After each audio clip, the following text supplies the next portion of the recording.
Just follow us if you're not familiar with the song. But it is quite straightforward. Continue praising God this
big battles.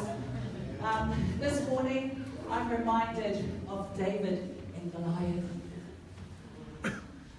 And with that story, I just pray that it encourages each and every one of us. Whatever battle you're going through, you can fight it in the name of Jesus.